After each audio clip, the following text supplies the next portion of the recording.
La campaña que ha emprendido Pedro Sánchez está resultando desconcertante para cualquiera, pero más todavía para los propios socialistas, que tienen bien claro que el tipo de campaña que no permitió que Pablo Iglesias resucitara a Podemos el 28M no va a ayudar a salvar al PSOE el 23J. Esto de presentarse víctima de una gran conspiración de los poderes oscuros y señalar a la prensa y a otras instituciones de la democracia, y encima decir que lo haces para prevenir contra el trumpismo, cuando precisamente es lo que hace el trumpismo. Hoy se da por enterado de este desconcierto un editorial del Wall Street Journal que dice que los votantes están preocupados por el extremismo de Pedro Sánchez. Hoy lo explica muy bien Alfonso Guerra, que algo sabe de campañas del PSOE. Firmó un artículo verdaderamente demoledor en The Objective, en el que explica que todas las razones que ha tenido Pedro Sánchez para convocar estas elecciones son en realidad razones internas, razones dictadas por su instinto de supervivencia. Pretende evitar que todos los que han perdido el empleo, los miles de cargos que conformaban la estructura territorial del PSOE hasta la gran derrota, le señalen como culpable y desaten una ola de descontento que se lo lleve por delante. Esta es la tesis de Guerra, lo que pasa es que es una tesis bastante generalizada, y también, desde luego, en las casas del pueblo, de los socialistas. Les voy a leer el párrafo, a mi juicio, más enjundioso para no traicionar la literalidad de la prosa de Guerra hoy.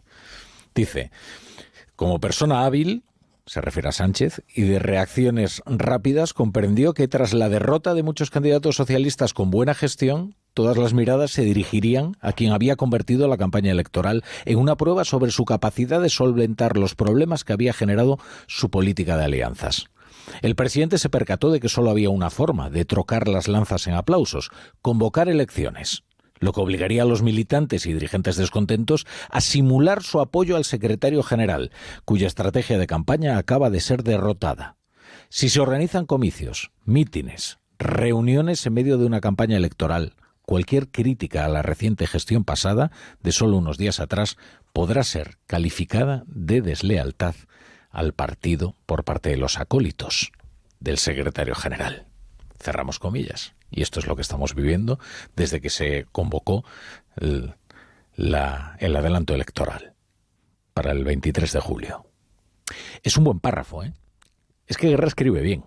Y además tiene una combinación de malicia, o de maldad directamente, y de sensibilidad fina, que es muy literaria.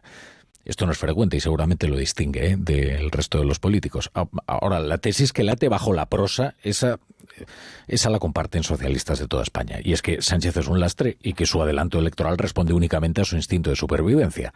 Otra cosa es que se atrevan a decirlo, al menos hasta que se elaboren las listas y sean ratificadas el 10 de junio por el comité electoral.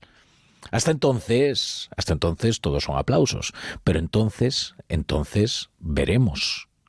Porque quizás no hay sitio, para tanto desalojado de la política. Porque la campaña se le presenta endiablada.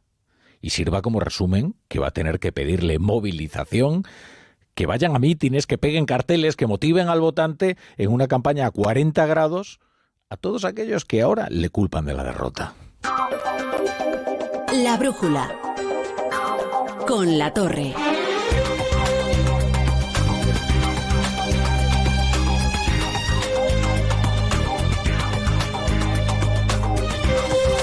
Bueno, bienvenidos a Brújula si se incorporan a esta hora a la sintonía de Onda Cero. Gracias al artículo de Alfonso Guerra, por cierto, también hemos reparado en algo que quizás por la vorágine de los acontecimientos nos había pasado inadvertido. Y es que Pedro Sánchez ni siquiera ha felicitado a los ganadores de las elecciones. Sí se ha dirigido a los perdedores, por la cuenta que le trae, porque la mayoría son suyos, pero no a los ganadores. Hoy la portavoz del Gobierno, la ministra Isabel Rodríguez, ha hecho un esfuerzo verdaderamente encomiable para explicar en más de uno de Onda Cero todo lo ocurrido desde el 28M en el Partido Socialista. En un momento dado, Alsina le pregunta justamente por esto, ¿no? ¿Por cuándo felicitará Sánchez a los ganadores de las elecciones? Y ella responde: cuando el señor Feijóo reconozca la legitimidad democrática de este gobierno. Eso fue lo primero que hizo en el Senado el día que debutó. ¿Ah, sí? Empezó por ahí. Mire, yo creo que hemos visto. Yo lo recuerdo así. Yo creo que hemos visto a un partido popular que ha estado durante estos 4 años en una estrategia de no reconocer ni la legitimidad del gobierno ni la responsabilidad que tiene que tener un partido en la oposición. No lo han hecho. Bueno, esta es una vieja táctica, ¿no? Y es bastante procaz, que consiste en deslegitimar a la oposición diciendo que la oposición trata de deslegitimar al gobierno. Cuando, desde luego, en el caso del PP, ni en el de Casado ni en el de Feijóo, esto ha sido así, De hecho, ellos lo han explicitado y en sede parlamentaria, ambos, que el gobierno es legítimo. Lo que pasa es que si consideras ilegítima cualquier crítica que está dirigida a la gestión del gobierno, lo que estás haciendo es efectivamente deslegitimando tú al adversario. Pero ya digo que esto es una táctica pasivo-agresiva que suele utilizar este gobierno. Esto es interesante, en cualquier caso, y permite reparar en otra circunstancia. Cumpliendo su promesa, el Partido Popular ha prestado sus votos a PSE y PNV para evitar que Bildu conquiste la alcaldía de Vitoria. Esto ya es así, Y en realidad ya demuestra que al PP le preocupan más los socios del PSOE que al PSOE los socios del PP. Porque por el momento es impensable un gesto semejante. Bueno, cuidado. Ahora les vamos a hablar de lo que está ocurriendo en San Sebastián de los Reyes y en Arganda del Rey, que esto puede ser el germen de una reacción dentro del Partido Socialista.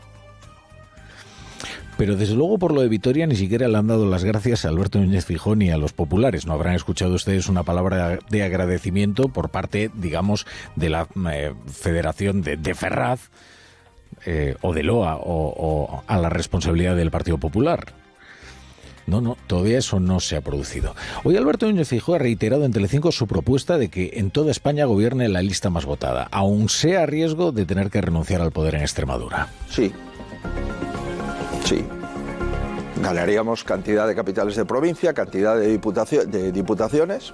Bueno, el problema es que el Partido Socialista ya nos ha contestado diciendo que nunca gobernará con la derecha española. Que nunca dejará gobernar a la derecha española. O sea que reeditamos el pacto del Tinel y lo elevamos a la máxima potencia.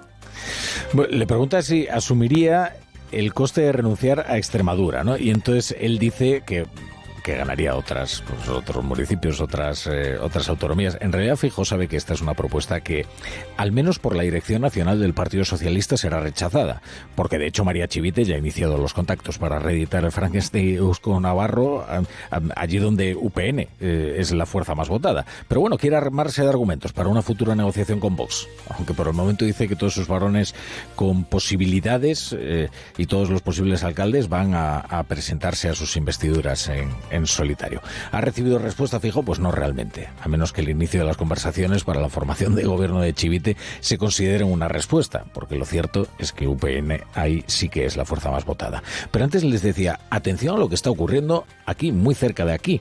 Ustedes saben que los estudios centrales de Onda Cero se encuentran en San Sebastián de los Reyes. Bien, pues aquí el socialista Narciso Romero le ha ofrecido su abstención al Partido Popular para evitar que Vox entre en el gobierno de Sanse.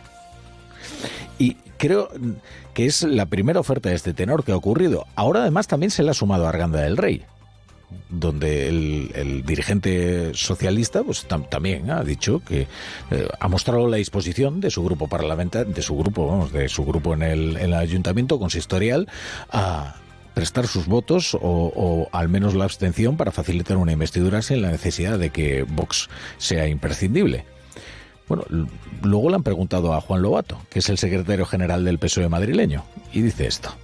En este momento no hay una directriz por parte de la dirección política del partido, y yo creo que en cada municipio, especialmente en política local, hay particularidades muy diferentes, ¿no? Y en la Comunidad de Madrid hay municipios muy distintos, no solo por tamaño, sino por dinámicas políticas, y cada dirección política en cada municipio pues tiene que analizar esos resultados y tomar sus decisiones en función de la aritmética que haya habido en cada municipio.